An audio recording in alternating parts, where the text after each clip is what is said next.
I'm Matt Solso, and today we've got a brief program that we're going to kick off for our event. It's going to be about 30 minutes long, and then we're going to finish with about 30 minutes of question and answer. In terms of our agenda, we've got a couple of speakers for today. First, we're going to hear from Kate Lesko, who's our secretary on our board of directors. Then we're going to hear some comments from Steve Saltzman, our new CEO and president. And then we'll be following up with our Chief Financial Officer, Bonnie Skidova, who will be giving a brief financial overview. And finally, we're going to close with Tara Reardon, who is our Director of Resident-Owned Communities, or ROC, R-O-C. And she's going to give an overview of the ROC program and what's coming down the pipe. It's my pleasure to introduce Kate Lesko, our secretary on the board of directors. Kate most recently served as the president and CEO of the Greater Nashua Chamber of Commerce. She also likes to help her friends and family buy and sell real estate, and she volunteers in communities across New Hampshire. It's my very excellent pleasure to go ahead and introduce Kate. And Kate, I hand the Zoom off to you. Thank you, Matt. Good afternoon, everyone. Dan, I loved your comments about prioritizing smiles. One of my favorite things as well. So as Matt said, I am Kate Lesko. I have proudly been serving on the board of directors at the Community Loan Fund for about 3.5 years. And I'm joining you today to introduce Steve Saltzman. So Steve comes to us from the Charleston LDC, a CDFI in Charleston, South Carolina, where he was the CEO. So under Steve's leadership, the organization's lending portfolio there doubled in 22 months. They also established new lending sectors in affordable housing and the Latinx community. Steve has served on several boards, including an urban farm and grocery in Charleston, South Carolina, and he has experience on the Kresge Foundation's Fresh, Local, and Equitable program. Prior to the Charleston LDC, Steve worked for over a decade at Self-Help Credit Union, where he created and led its food system finance sector and directed the Charter School Loan Fund.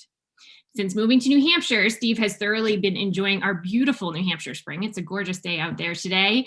As an avid bicyclist and enthusiastic hiker, and as I understand it, he's now a dog owner. He has a blue Merle Collie, so hopefully we'll be seeing the pup around.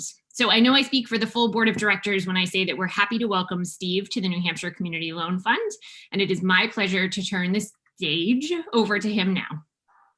Thanks, Kate, and thank you for the generous introduction, and thank you everyone who's made me feel so welcome in New Hampshire. Literally, people stop by my house without calling just to say hello, and I haven't experienced that since I was a kid.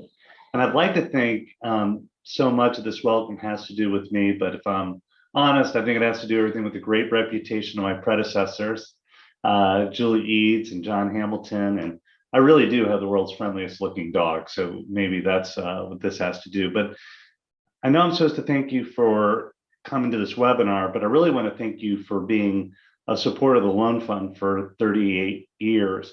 There are 1,100 community development financial institutions in the United States, CDFIs, and this one is unique, in this community of supporters. It's that community investment that allows it to remain independent and keep doing its mission work, even when capital markets are volatile. And if you think that your investment of the last 38 years has been important, I think we're going to see in the years ahead that this is a model that other CDFIs are going to pursue, because certainly they're envious, and we were envious in every stop I've been.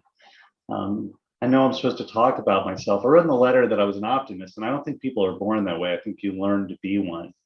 My first year out of college, I had a job as a reporter for a daily newspaper in the Mississippi Delta. It's one of those towns straight out of a Faulkner novel. It's known for some things that are historic. 6 miles up the road is where Emmett Till was murdered. It was the town where civil rights hero Medgar Evers, his assassin, lived in plain sight for 30 years, and someone I would see around town. It's where SNCC, the Student Nonviolent Coordinating Committee, held its Freedom Summer project in the summer of 1964. When I got there, it was a town of about 20,000 people, but there were 12,000 in the city living in a park called Baptisttown, almost all of which were African American. And basically, it was an area of nothing but 2-room shotgun shacks. But in the city, there were only 8 condemned houses. So on the weekends, I didn't really have anything to do and didn't know anybody. So I would just take pictures of people's homes and interview them. I would talk to the landlords and talk to city officials and try to understand this. And I would just publish on Sundays pictures of everything that I had seen and report the interviews. The logic that you would get from the landlords was, if someone makes $120 a month and they pay $90 a month in rent, if they improve the houses, what's going to happen? They couldn't afford nicer places. But when we publish these pictures and publish these interviews, the people in Greenwood, not all, but many, when they saw how the people who helped raise their children, the people who maybe mowed their lawns, the people who helped take care of their grandparents and their parents, the people who served them in restaurants, how they were living, the community organized and demanded some change. And I'll make a long story short. There was a new housing inspector appointed. There was a fund created to provide rental assistance and to also fix up these shotgun shacks. And I don't want to make more of it than it is. It didn't erase poverty in the region. It didn't erase the legacy of slavery. But for African Americans in the city, they got to see people that felt historically disenfranchised could see maybe we didn't change the world, but maybe we made the world work a little better for them. And my takeaway was learning the power of community and what it could do. Kate mentioned that I worked for the Self-Help Credit Union. It was led by a guy named Martin Eads, who's very much a contemporary of Julie Eads. Like Julie, he had won a bunch of national awards. I think it was the first MacArthur Genius Award winner. I led 2 loan funds there, one focused on eliminating or trying to reduce the achievement gap, and another on sustainable food systems. When I left, those portfolios were about 300 million. But about half my time, at least for 10 years, was spent traveling around the country doing redevelopment projects. If you've been to Franklin, New Hampshire, and seen the $30 million mill renovation, that was the kind of work that I really spent about half of my life doing. And a lot of it was, how do cities sort of reimagine what they are, keeping the best of the old, thinking of the new, doing a lot of positive and redevelopment and reuse of some of these historic structures. And that was really exciting work that I took there. Kate mentioned my work in Charleston, South Carolina. I mean, yes, we increased the portfolio. Yes, we went from being $500,000 in the red to being financially in the black. But our real achievement was establishing these partnerships with community groups and with different city governments where we could really work together. You might not imagine, but the mayor of Monk's Corner thinks that he has nothing in common with the mayor of Goose Creek. And we have to develop programs really tailored to these different parts of the region. And I think that legacy of partnering in the community is what will outlive me. It's a different way of a CDFI can work in its community. But about the New Hampshire Community Loan Fund and what brought me here, you're going to hear a lot today about resident-owned communities, where we help people in parks by the communities themselves. And it's remarkable. But I think when you think about the ROC program, what distinguishes the New Hampshire Community Loan Fund from probably all but a handful of CDFIs across the country is that Julie Eads and the team really took a system change approach to how they were thinking. They didn't just help organize or help the ROCs by the communities they were living in. They realized it would be for naught if we didn't have a mortgage loan program that could help people buy their homes responsibly. That typically when you see mortgage abuse, it happens to working class people. And instead of in banks where they usually set them up for abuse, at the New Hampshire Community Loan Fund, those people get the most talented and experienced lenders we have. But even if you had the Welcome Home Loan Program, even if you had the ROC program, that wouldn't have been enough. But for the policy work that Julie and the policy team followed, New Hampshire was the first state in the country that had a 60-day notice that when a park was going to be sold, the residents could get advance notice so that they could organize with the community loan fund's help to help buy the park themselves. And again, this is a situation where the community loan fund puts its most experienced and talented people to work. But even if you had the policy work, even if you had the Welcome Home Loan Program, even if you had ROC, the program would still be vulnerable if we didn't have the community investment program. Our ability to get liquidity, to get loan funds to lend out, independent of the capital markets, means that we can keep doing our work even when the markets are volatile. As you can imagine, what the world is like now, this has been one of the key differentiators. Everywhere I've been, everybody in the country sort of looks at the New Hampshire Community Loan Fund and wonders, how did Julie and the team do this? About me personally, my passions. Local food is a real passion for me. If you think about how do you mitigate climate change, it's not just shrinking the distance from the farm to the table that reduces energy cost and pollution. It's also how you farm can help actually reverse the impacts of climate change. If you care about the dignity of work, there are few places where you see more abuses of labor than you do in the food sector, whether it's a fast food restaurant, where it's a slaughterhouse, or it's a factory farm. So if you care about dignity of labor, sustainable and local food is a great way to work on that front.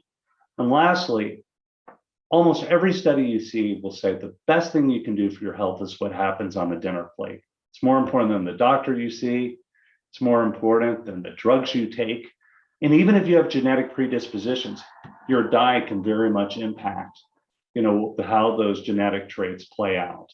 So it's for community development people, and for those of us that have been in the movement, it's clearly the best bang for the buck.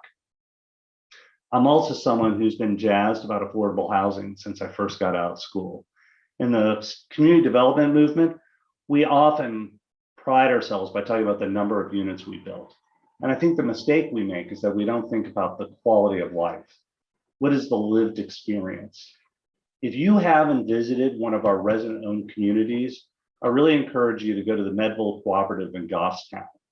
It's remarkable achievement. When I first went there a couple months ago, I thought, that's the bar that we should all shoot for. But this weekend, when I was reflecting on it, I actually think that's the floor. Who doesn't deserve to live in one of the homes at Medville? Who doesn't deserve to live in a community that strong?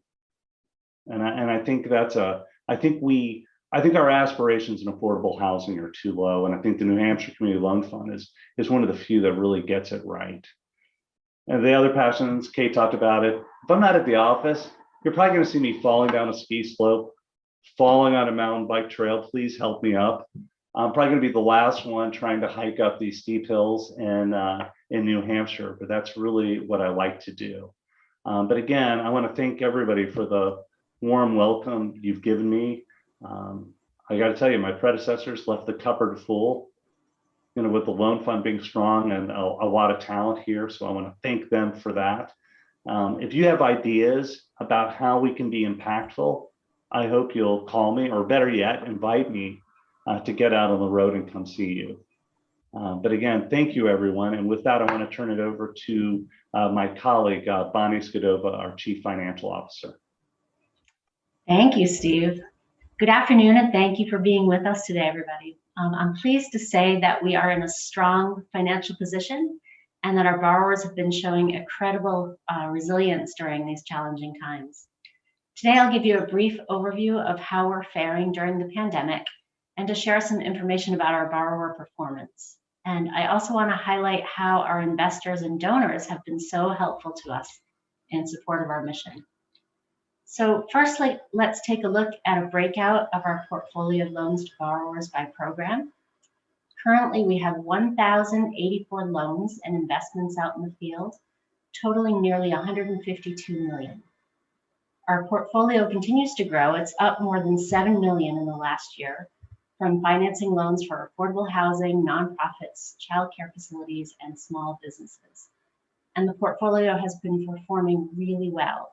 You'll see in the right-hand side of the chart, only 38 loans out of 1,084, or 1.9% of our portfolio, are currently in a non-accrual category. So non-accrual loans are non-performing. They include loans that are 90 days or more past due, plus other loans that may be displaying problems. So the non-accrual rate of 1.9% is up from 1.3% a year ago, but it's still very low, and it's certainly much better than what we had initially projected. Our experience and borrower performance has been similar to the many other community development financial institutions around the country, and that we've not experienced significant increases in delinquencies or loan losses. The next slide shows how we've been able to deliver patient and supportive capital to our borrowers. So far, we've provided payment moratoriums to 110 different loans since the start of the pandemic, for loans totaling 24 million or 16% of our portfolio. They've gotten some sort of payment relief. And the good news is that most borrowers are back on track and they've resumed payments. Right now, you can see in the far right column, there are only 35 loans or 1% of the portfolio that still remain in payment moratorium. Our borrowers are certainly resilient and they're performing significantly better than anticipated. However, the economic uncertainty persists and performance to date may not necessarily reflect the underlying health of small businesses. We may be in a recovery period, but not every homeowner will experience recovery the same way, and risk clearly remains ahead. So we'll continue to assist our borrowers and give payment relief to borrowers in need, which includes payment moratoriums, loan modifications, the addition of suspended payments to the back end of loans, and we're committed to investing in the community with new loan products and increased technical assistance. Our ability to provide patient capital, new financing, technical assistance, all depends on our ability to raise investments and donations from the community. And sometimes we like to explain how our revolving loan fund, our loan pool, works in New Hampshire with a maple syrup bucket, because it's very New Hampshire-esque. Here's how it works. The money that local people and institutions invest in us, combined with our own capital, creates a pool of funds that we lend out. Right now, we have 174 million in investments. That's money invested in us by individuals, banks, nonprofits, foundations, and churches, plus 29 million in donations and grants. We use this for lending, and it is the cushion, this 29 million, it's the cushion that protects our investors from investment loss. So the investments from investors and our net assets, it's what allows us to fund affordable housing, childcare, and business finance opportunities. It's pooling the community's resource to help fill capital gaps. And you'll see on the lower right-hand side, since our inception in 1983, we've deployed 371 million in capital throughout New Hampshire to these program areas. And finally, our investors and donors have been stepping up their support in the last year. Our investor pool keeps growing. Our renewal rate remains high at 85% for the past 12 months. And since we established it in March 2020, our Borrower Stabilization Fund has received considerable support from our investors and donors alike, raising more than $650,000 so far in support of our mission to help keep people in their homes and businesses intact. And there's so much more work to be done. So thank you everybody for joining us today. Next up, to tell you more about the many needs and activities and opportunities ahead for preserving and creating affordable housing in resident-owned communities, I'll turn it over to Tara Reardon. She's our director of the Rock NH program. Thank you, Bonnie. And I think we have a few slides to share with you here. Good afternoon, everybody. This is a map of our resident-owned communities in New Hampshire, and our friends at Central New Hampshire Regional Planning update this for us every year, except in a pandemic. So this map shows 131 rocks, what we like to call resident-owned communities. We shorten into rocks, a few behind our actual number of 136 communities. That includes over 8,200 households here in New Hampshire. There are about 450 manufactured housing parks in the state. So almost 1/3 of them are resident owned right now. And it's true statewide and nationwide that about 7% of New Hampshire's residents live in manufactured housing. This is a really great map. If you can see it, we'd be glad to send you out an electronic version of it if you want to inspect it a little bit closer at home. While the pandemic has made community organizing really challenging, it's not dampened the spirits of park owners who are not only aging in the state of New Hampshire, but are inundated with offers from eager investors. And the result is that the ROC team has worked with 17 communities so far this fiscal year, starting this past July 1st. And in fact, we have closed on 4 of those communities thus far. And that is 139 households, 139 households that we have preserved. And in those 139 households, we've deployed from the Community Loan Fund about $5.6 million and got about $2.5 million from other lenders that have helped with those transactions. The important thing about those 139 households is that they're no longer going to worry about somebody selling the land out from under their homes. And in the case of 2 of these communities that recently closed, they no longer have to worry about a landlord who required them to escrow a year's worth of lot payments before they could move into the community. And not only that, he wouldn't let them use those lot payments until they had paid a year's worth of payments on time successfully. And the even worse news was he let them know about that about 2 days before they closed on their homes. So most of them could do nothing but come up with that money. Now that the residents own the community, transactions are fair and transparent, and there's none of that. On the other side of really great owners selling to their residents, the reputation of commercially reasonable transactions in our history of working with park owners over the last several years led to the Bayview transaction in Dover, New Hampshire. Last fall, Bill and Sandy Miller called the Community Loan Fund asking about what the process was and the pricing of communities. And after a couple of meetings, they asked us to work with them to sell to their residents. The residents purchased the community on April 1st, a win for the Millers, a win for the residents, and a win for the Community Loan Fund with another great ROC loan. We have one more transaction that we're hoping to see close in this fiscal year before June 30th. And that's a community in Fremont, New Hampshire that represents another 56 units of housing that will be preserved here in this fiscal year. We have 6 more in the pipeline right now. They're likely to close after June 30th in the next fiscal year. They represent an additional 281 homes preserved, and the purchase prices totals $15.6 million. It remains to be seen what will attract other lenders and what the community loan funds will do there. But the list includes the owner of the Hollis community down there at the bottom of the map, who, like the Millers, asked his attorney to call the Community Loan Fund to help him facilitate his residents purchasing that community.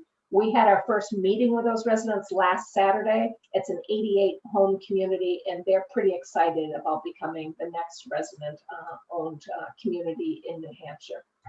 I'd also like to talk to you a little bit about our solar work. We've worked with 4 communities so far to site solar arrays. This one is the first one we worked with. This is Mascoma Meadows. It's a 100-kilowatt array. And it's in Lebanon, New Hampshire. In this case, we enlisted tax equity investors to leverage the federal and state tax benefits available, lowering the overall cost of the project and maximizing the benefits to the residents that live there. So the first 5 years are structured as a power purchase agreement, and then the residents will buy it in year 6. In this community, 39 of the 50 homes in that community qualify as low-income households. The ROC itself, the cooperative, serves as the host, and it distributes the monetary benefits from the sale of the electricity to the residents in form of lower rent reductions. That's been between $18 and $22 a month per household in the first 2 years of operation. But over the 40-year life of this array, that will equal over $1 million in lot rent reductions to this group of homeowners, which are mostly low income. The next one, our second solar project, is this one here in Tilton at the White Rock Cooperative. You'll drive right by it on Route 3 if you're headed up to the lake. Slightly smaller array. All of the 24 households participating in this array are low, moderate income. There was some bumps in the road, a huge increase in the price of solar panels and some interconnection fees in this case. Revision Energy, who has been an extremely valuable partner to us in this solar work, absorbed some of that cost, and the residents put up the rest of that money so this could happen. In the second array, this was an outright purchase by the residents, done with the help of a grant program through the Public Utilities Commission out of their Clean Energy Fund. Their grant was $200,000, and it paid for the array. And then the legislature passed something called a low moderate income adder too, that gives the lowest income folks a little bit more benefit on their on-bill crediting. After this White Rock was done, we worked with Aberdeen Cooperative in Stratham the next year. Theirs has been approved. The funds have been allocated by the Public Utilities Commission. They also did an outright purchase. They are sharing the low income adder that's available with their lower income residents. The PUC in this case actually gave these residents more grant money than they asked for if they agreed to give the lowest income folks in their community 75% of the benefit. The residents quickly voted yes to do that. They were really concerned about not only reducing their carbon footprint, but making this benefit available to the most needy in their community. And our last solar project that is currently in process is at Pine Hill Cooperative in Conway. Again, it's to be built, and you'll see it right on 16 as you head into North Conway. There are latest project that we're working with. They're still working on siting what their array is going to look like and the siting. I do want to say that it appears to us from what we're hearing that these Public Utility Commission grants may be in jeopardy in the future, but with the success that we see and the benefit to the residents in the Rocks, we are committed to assisting residents to keep planning and doing solar arrays. So we'll have to help them navigate their options and be pretty creative about how this happens in the future. And then lastly, I would like to talk just a little bit about the vacant lots in our 136 resident-owned communities and the affordable housing solution that presents for us. Our communities have 300 vacant spaces, and Jen Hopkins and I scheme weekly about how to do infill or turn those vacant lots into a housing opportunity for a family or an individual. This year, collectively, between Welcome Home Loans and the ROC staff, we've placed 45 new affordable homes in the New Hampshire landscape. And it's really a focus for us, and we plan in the next couple of years to see that grow to 100 homes per year. We're committed to do this. We're adding more staff to make that happen. We've revamped a line of credit product, and we plan to enlist employers who have said to us that they need housing for their workforce to grow their business, particularly in the North Country, in Lancaster and Colebrook. So we've even actually put a member of our staff who has a realtor's license to work. So these lots are out there, and that searching home buyers will see these opportunities as one of their housing options. We'll keep you posted on these ambitious plans and our progress that we make on that. And now I'd like to turn it back over to Matt. Thank you very much, Tara. That was awesome. I really appreciate everybody's information. I really appreciate this event. It's always my favorite to show a little attitude of gratitude that we have here. Before we open it up to question and answer, I just want to say again, thank you very much for all of your support. I hope you realize the impact that you've had as a supporter across the state and helping folks. And I hope you'll continue to donate, invest, refer, and partner with us. As you can see, we still have a lot of projects and a lot of good work still left to be done. If you are interested in learning more about what projects are going on in your neck of the woods of New Hampshire, we do have this awesome new feature on our website called the Impact Map. The link is up right now on the screen. You could just go to our website, communityloanfund.org, click on Impact at the top, and follow your nose to that map. It is interactive, so you can zoom into just your town and see what types of projects, the impact of that project in your area, and what program it fell under. I've fallen down this rabbit hole and spent a good 20, 30 minutes seeing what's happened in my town of Derry, and a couple of the Rocks and another project. So Thank you very much, everybody. And now we want to hear from you. So we're going to open it up to question and answer. I noticed that we had one in the chat already from Gil and Laura Richardson, and it's going to Steve Saltzman. Steve, it reads, welcome to New Hampshire. We are curious to know what some of your biggest surprises and or first impressions of New Hampshire are, and if you have some new ideas, intentions, initiatives that you'd like to roll out in the future. Cheers, Gil and Laura Richardson. Thanks, Gil and Laura. You're on mute, Steve.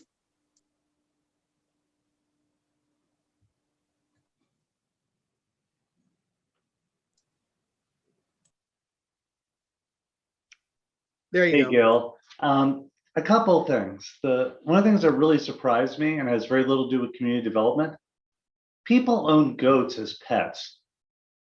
I've never experienced that before. Not only have I heard about people talking about their goats, I've heard about people talking about wanting to get goats. I was prepared for everybody with the puffy jackets, and I knew I'd have to grow a beard, but I did not anticipate the goat ownership.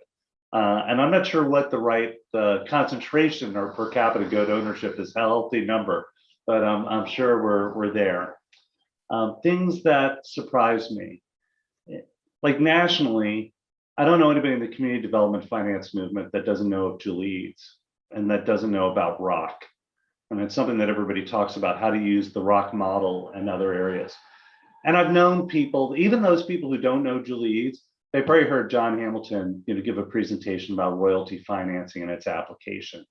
And literally, I mean, you can be in California and people are talking about this. But I went up to Intervale, right by North Conway. After I tried to do Mount Chicora and tennis shoes and a pair of blue jeans, I wanted to get some hiking boots at Peter Limmer's, this place where they've been making hiking boots for 4 generations. And they hadn't heard of the community loan fund. And they said, so what is it? And I said, well, it's 700 families and nonprofits in New Hampshire basically pull money to try to cure and try to address the region's most compelling problems.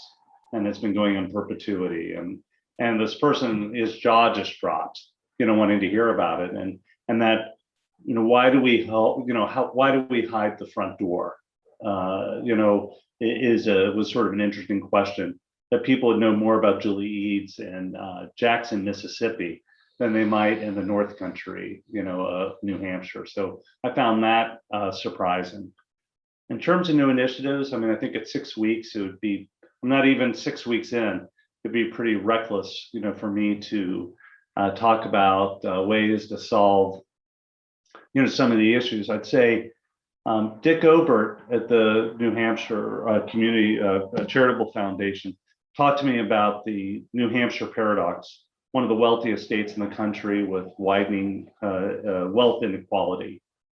That's something that's been an object everywhere I've worked in my career, and it's something that I want to look closely at. And I spent yesterday with the New Hampshire Health Foundation, and I think these are conversations I'm excited to join. In terms of immediate initiatives, I'll just say 2 things. The team is well along on a 10-year strategic plan. So I want to make sure I don't do anything to get in the way of the team's success and do ways that I can support it. At the risk of being the apostle of the obvious, affordable housing's at a really acute stage in New Hampshire. So anything I can do to support our Welcome Home and our ROC program, in the short term, I think it's not just something I want to do. I think it's something that and I think everybody listening on this call is compelled to support. And probably the last thing that really strikes me in a way that I haven't seen it in other places, I've seen other organizations in the community development finance world that have female leadership, but I've never been in a place that has as much of a tradition, almost 4 decades of capable, strong, really effective female leadership. And I knew it existed because of Julie, but I didn't realize how deep the bench was.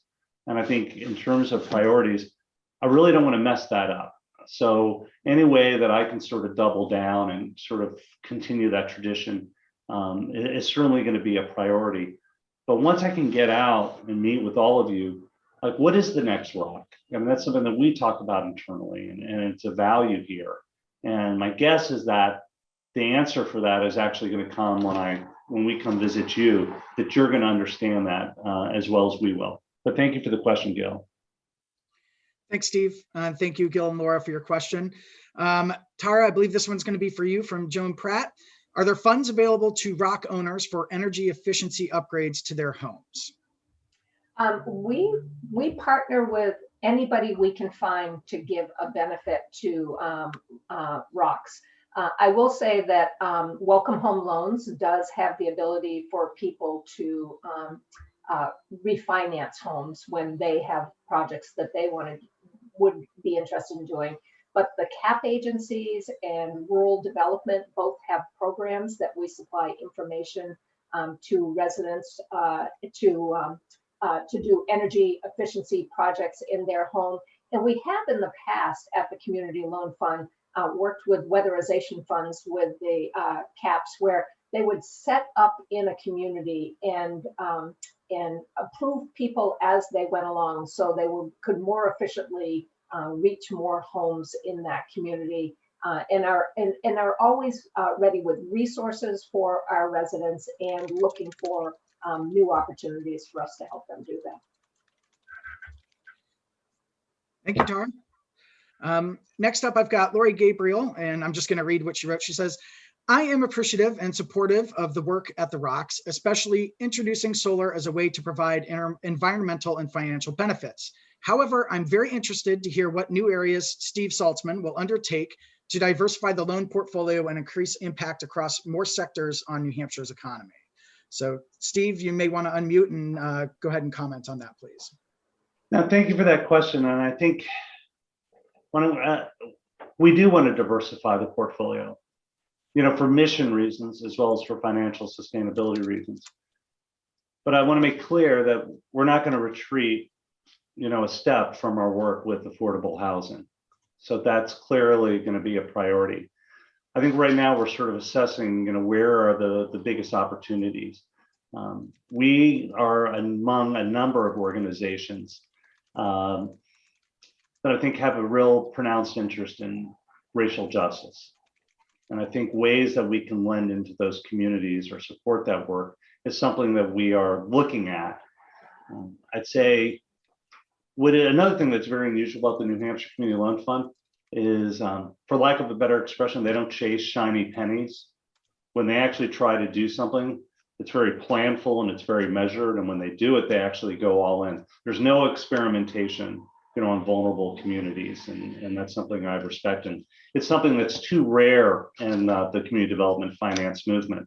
So, we're taking a very judicious and studied look at how we do that. But that's been at the center of my work for, the last 2 decades. So that's something we're going to approach. Sustainable food, I think, is obviously going to be something that we're very curious about what are the opportunities there in the supply chain. I was at a creamery this week, and one of the primary obstacles that people have in terms of production is that there isn't infrastructure. There aren't enough slaughterhouses. There aren't enough places to make cheese. How do we help support the infrastructure that can allow, local farms to actually produce the highest quality and not have to sell wholesale into the commercial markets? Those are some of the areas that we are curious about. I think if you are a community development finance lender in America and you're not thinking about clean energy, you're asleep at the wheel. And our work at Community Solar, Tara is very modest in her description of it. This is something that all lenders around the country are trying to figure out how to do. And the ROC team already has 4 under their belt. So what are other ways that we can get involved in clean energy work? I mean, one of the things, Gil and Laura asked, what are things that I've learned since I've come here? People say, we've kind of had a lot of droughts and our rivers are flooding at the same time. Well, for someone who's just spent a lot of time in Charleston, South Carolina, that's a story we wrote. So, that's obviously work that we're going to try to take a look at and see, can we be impactful in terms of clean energy? But again, I want to we're not going to go into it unless we really think that there's a clear contribution and that we can do it as well as we've done manufactured housing, home mortgages, and as well as we've done resident-owned communities. But I'm excited to hear suggestions that y'all have. Pardon me for saying y'all with 4 syllables. Directions where you think we can have the most impact. Thanks, Steve. Sherry Nixon asked a question, and Tara, I think you might be best to answer this. Can you please share with us some of the assistance we give borrowers to addition to our financial loan? So I think she's talking about some technical assistance and giving some examples there. Yeah, great question. Thank you for asking it. As you know, our money always comes with technical assistance, and in the Rock area, that's a wide range of things that fall under the category of training. And it's about not only financial management of their communities, including how to do a treasurer's report at your meeting and what are the 5 financial things that you look for in your monthly financials, but governance, how to run a meeting, board refreshers, what the role of each of those folks are. We do a lot of work around infrastructure, helping them understand, the systems in their community, the water and sewer systems. We create capital improvement plans with them, teach them how to do it and how to be responsibly saving for those kinds of things, how to work with their property manager. And they're all usually tasks that you've never owned a manufactured housing park before, so it's all new information for these folks. We also help them navigate project funding, which means USDA rural development or the community development block grant systems, or our New Hampshire Environmental Services agency has a couple of great lending and grant programs there. And then we have a couple of big formal programs. We have a community leadership program that residents can participate in. It's 7 months long. You devote a Saturday a month to it. You learn a lot. We've graduated 150 people from that so far, and you can get 4 college credits for that course too. It's accredited by Granite State College. We do an operations boot camp, which is a similar thing, certainly not 7 months worth, but to help the operations managers in their communities. And we have a policy academy that we've done a couple of times. We had it planned for this year. Hopefully we'll get it done this fall.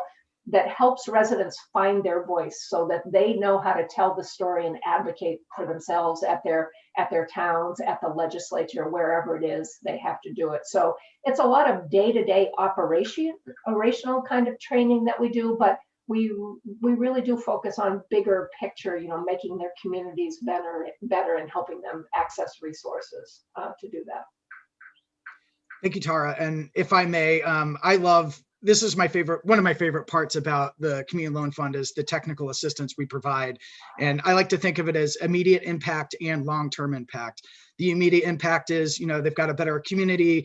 They're less vulnerable for their housing, things like that. The long-term impact is they go to the community leadership school and now they can apply the skills they've learned here to their job and get a promotion or a raise and things like that. So it's really the ripple effect of not only the loan, but the technical assistance that comes with it as well. So that's my 2 cents, and that's what I'm kind of passionate about. So. Next question is from Jorge, and he asks, are there plans to change the portfolio allocation of loans between sectors, more in one sector or less in another? I throw this out maybe to Bonnie or Steve and see if you guys have any comments on that.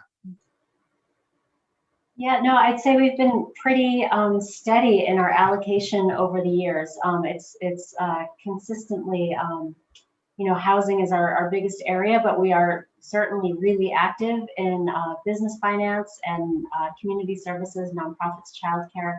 I think it's because our affordable housing programs are so big. Those percentages haven't changed much over the years, and I don't think we have plans to go massively in different directions. And I don't know. Yeah, Steve, do you have any thoughts on that?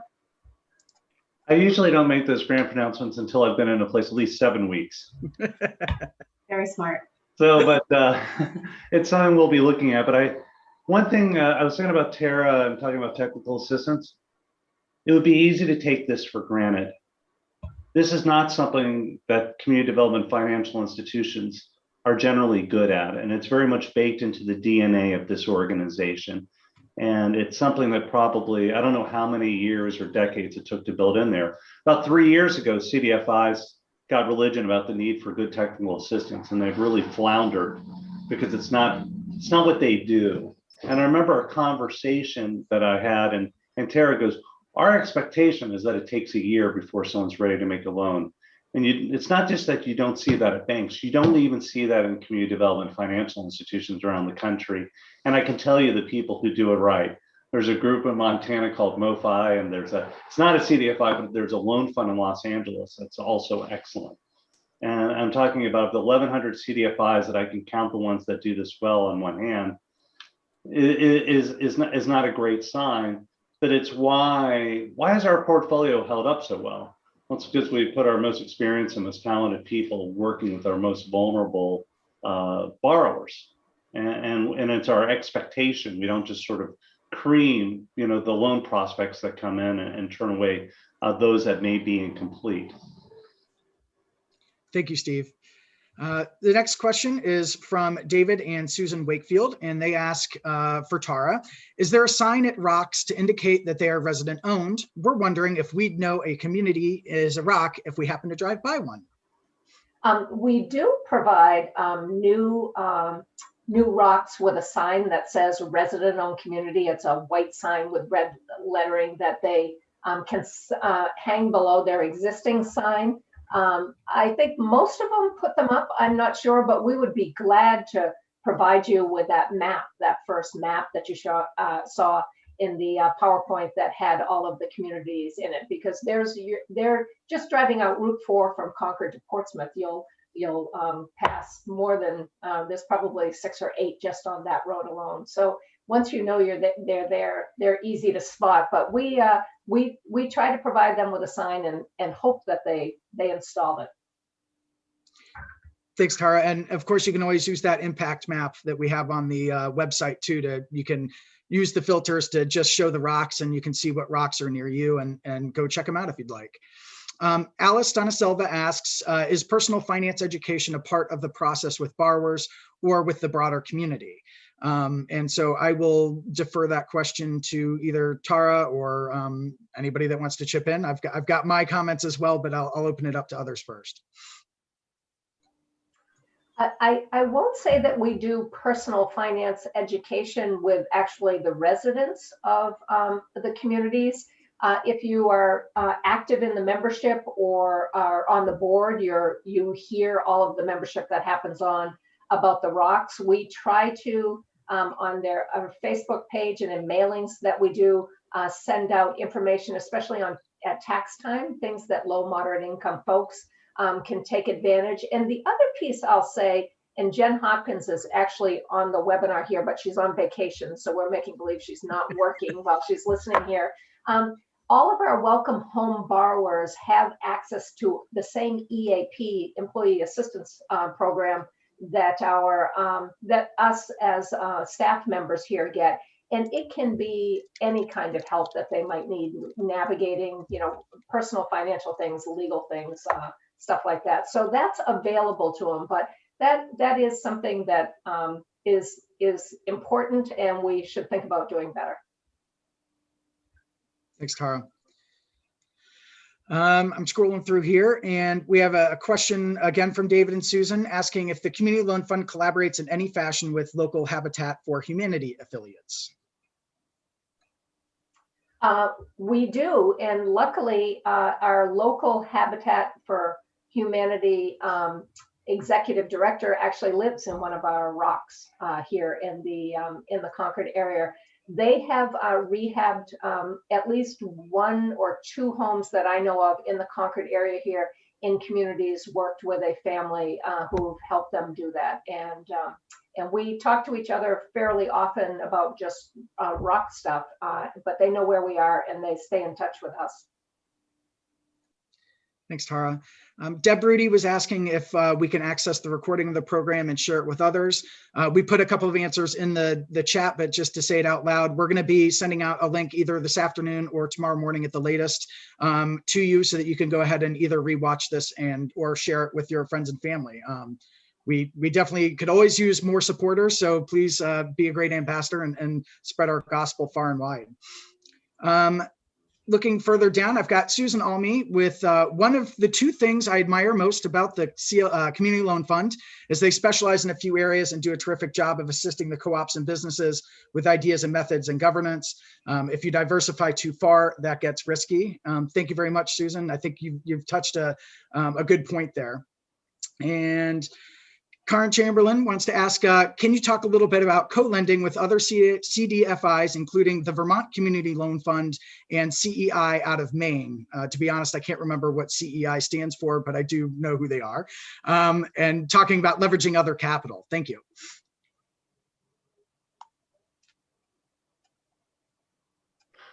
I'll go ahead and take that.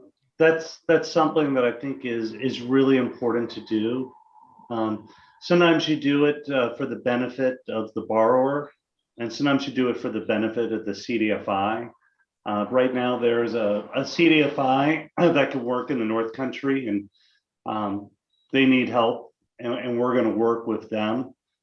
We could go it alone, but if we can help another CDFI, that's something we want to do. Coastal Enterprise and Maine, I think, to me, when I think about the 5 or 6 CDFIs that really made the movement, I think, Ron Phillips is very much one of those people, along with Julie Eads, that's really responsible for most of the big innovations in the field with Trinidad, Logan, Illinois, and a few others. So that's an organization, I know well. But I think a lot of it has to be, when does it help the client? And I think you always have to be wary about if you introduce unnecessary complexity, and does it increase the cost for the client? So, at the end of the day, there are 3 questions that Tara and Bonnie and the rest of the leadership team that we sort of ask, and we ask questions in a different way. Does it make the client experience better? Does it deepen our community impact? And does it make the community loan fund more sustainable, so that we can deepen our impact and make the client experience, better? So I think when we think about working with other CDFIs, those questions are paramount. Building the CDFI movement and seeing those other CDFIs strong will obviously deepen the impact for the community, and it can definitely improve a client experience. So that's why we do it. But you've talked about in your comment, you mentioned some really storied organizations that I think we can learn from as well. Steve, this is Debbie. I just wanted to follow up on that, because you are only 5 weeks into this gig, and probably don't know every single thing you need to know. But we do have a little gentleman's agreement with the CDFIs in Maine, Vermont, and I believe Massachusetts too, that, what we try to do is make sure we stay in New Hampshire, but if there's something that borders into another state, that we might partner with another CDFI to work on deals. And so we have an agreement with them to do that. Thank you, Debbie. And Debbie's our Vice President of External Relations, and she's helping us out. So thank you, Debbie. Appreciate that. No problem. I think I've gotten to all of the questions in the chat. Feel free to unmute and ask your question verbally if you'd like. I realize we're at 1 o'clock, which is when we had scheduled this to end. We're happy to stay on a little bit extra to answer any further questions that you have. But if you have to jump off and continue your day, that's more than okay. In the meantime, here's some contact information in case you have any further questions and you'd like to reach out to us. I know Steve Saltzman's very excited to talk to all of our supporters, so feel free to reach out to him. I love talking to all of you as well, so I'd love to hear from you. So thank you very much, everybody, and we'll stay on for any extra questions here. looks like got a couple of different comments and things like that. We've got the links to the impact map and the rock across New Hampshire in the chat as well. So you can go ahead and click on those if you need to. Thank you very much, everybody. We really appreciate all of your support. And like I said, we couldn't do it without you. So cheers.